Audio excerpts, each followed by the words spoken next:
তো স্বাগত তোমাদেরকে আজকের একটা নতুন ভিডিওতে। তো আজকের এই ভিডিওর মধ্যে আমরা ল অফ রিফ্লেকশন সম্বন্ধে ধারণা নেব। তো ল অফ রিফ্লেকশনের মধ্যে টোটাল দুটো ল আছে। ফার্স্ট ল কি, incident angle is equal to reflected angle, এবং সেকেন্ড ল সেটা হচ্ছে ইনসিডেন্ট রে আই আর লিখে দিচ্ছি শর্ট ফর্মে, রিফ্লেক্টেড রে আর আর, এবং নর্মাল সর্বদা একই প্লেনে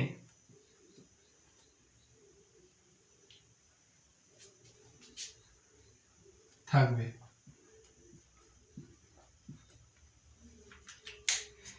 প্রথম লটা কি, ইনসিডেন্ট অ্যাঙ্গেল সমান সমান রিফ্লেক্টেড অ্যাঙ্গেল, মানে ইনসিডেন্ট অ্যাঙ্গেলের ভ্যালুটা রিফ্লেক্টেড অ্যাঙ্গেলের ভ্যালুর সাথে সমান হবে। এবং সেকেন্ড ল কি, ইনসিডেন্ট রে, রিফ্লেক্টেড রে এবং নর্মাল সর্বদা সেম প্লেনে থাকবে। এই দুটো ল কিভাবে আসছে এবং কিভাবে আমি এগুলো বলছি যে incident angle is equal to reflected angle, সেটা আমরা একটা ছবির মাধ্যমে দেখাবো। এখানে একটা লাইট সোর্স আছে ধরলাম, ঠিক আছে। লাইট সোর্স থেকে একটা ইনসিডেন্ট রে এই প্লেনটার উপরে এসে এভাবে পড়লো, ঠিক আছে, এবং এই প্লেনটার উপর পড়ে সেটা আবার এই বরাবর রিফ্লেক্ট হয়ে গেল। তাহলে এটা হচ্ছে ইনসিডেন্ট রে ডাইরেকশন, আর এই সাইডে হচ্ছে রিফ্লেক্টেড রে ডাইরেকশন, ঠিক আছে, বোঝা গেছে। এরপর এই প্লেনটার সাথে একটা এরকম ভাবে লাইন টেনে নিলাম, এই প্লেনটার সাথে এই লাইনটা পরস্পর 90 ডিগ্রিতে আছে, মানে এই প্লেনটার ক্ষেত্রে এই এই এই লাইনটা, এই প্লেনটার ক্ষেত্রে এই লাইনটা হচ্ছে নর্মাল, ঠিক আছে। এই নর্মালের সাথে এই ইনসিডেন্ট রেটা যে অ্যাঙ্গেলটা তৈরি করছে সেটাকে আমরা বলি ইনসিডেন্ট অ্যাঙ্গেল, ঠিক আছে। এবং এই নর্মালটার সাথে রিফ্লেক্টেড রে যেটা রিফ্লেক্ট করে যাচ্ছে সেই রেটা যে অ্যাঙ্গেলটা গঠন করছে সেটাকে আমরা বলি রিফ্লেক্টেড অ্যাঙ্গেল, ঠিক আছে। এরপর এই দুটোর ভ্যালু সমান হয়, এটা ল অফ রিফ্লেকশনের ফার্স্ট ল, ঠিক আছে।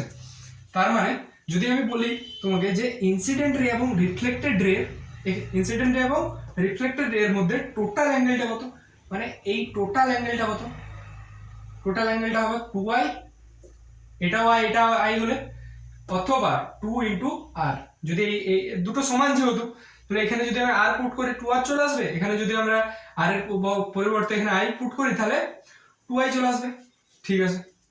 এবং সেকেন্ড লটে কি বলা আছে, সেকেন্ড লটে বলা আছে ইনসিডেন্ট রে, রিফ্লেক্টেড রে এবং নর্মাল সর্বদা একই প্লেনে থাকবে। এটার মানেটা কিভাবে বোঝাবো, দেখো এইটা একটা প্লেন আমাদের, এই প্লেনের মধ্যে ইনসিডেন্ট রেটা পড়ছে, ইনসিডেন্ট রেটা এখানে পড়ে রিফ্লেক্ট হয়ে যাচ্ছে, এবং নর্মাল এটা হচ্ছে নর্মাল এন, ঠিক আছে। এই তিনটে দেখো একই প্লেনের মধ্যে রয়েছে, তাই সেকেন্ড লটে আমাদের এক্ষেত্রে বোঝা গেছে। এরপর এরপর আরেকটা কোশ্চেন আসতে পারে এখান থেকে, যে ইনসিডেন্ট রে এবং প্লেনটার মধ্যে অ্যাঙ্গেল কত, মানে এই অ্যাঙ্গেলটা কত, এই অ্যাঙ্গেলটা কত, ইনসিডেন্ট রে এবং এই প্লেনটা, এই যে প্লেনটা গেছে যে এই প্লেনটার উপর ইনসিডেন্টার পড়ছে, তাহলে এইটার অ্যাঙ্গেলটা কত, এইটার ভ্যালুটা কত। আমি আগেই বলেছি যে এই প্লেনটার সাপেক্ষে এই এইটা এই এই লাইনটা কি নর্মাল, আমি এখানটায় ভালোভাবে এঁকে দেখাচ্ছি, এই প্লেনটা ভালোভাবে এঁকে দেখাচ্ছি এখানে, এটা একটা, এই প্লেনটা এটা এখানে, ঠিক আছে, এটা হচ্ছে নর্মাল, এই লাইনটা, এই লাইনটা, ঠিক আছে। তো এদের মধ্যে অ্যাঙ্গেল কত, 90 ডিগ্রি, বোঝা গেছে, বোঝা গেছে। এরপর নর্মাল, এটা নর্মাল, এটা প্লেন, ঠিক আছে। তাহলে এই এই অ্যাঙ্গেলটা যদি এখানে যদি ইনসিডেন্ট রেটা পড়ছে, এই অ্যাঙ্গেলটা আই, ঠিক আছে, ইনসিডেন্ট রে, এটা নর্মাল, নর্মালের সাথে এই প্লেনটার অ্যাঙ্গেল 90 ডিগ্রি, মানে এই টোটাল অ্যাঙ্গেলটা 90 ডিগ্রি, টোটাল অ্যাঙ্গেলটা যদি 90 ডিগ্রি হয় তার মধ্যে এই অ্যাঙ্গেলটা যদি আই হয়, তাহলে এই অ্যাঙ্গেলটা কত হবে, 90 মাইনাস আই, বুঝা গেছে।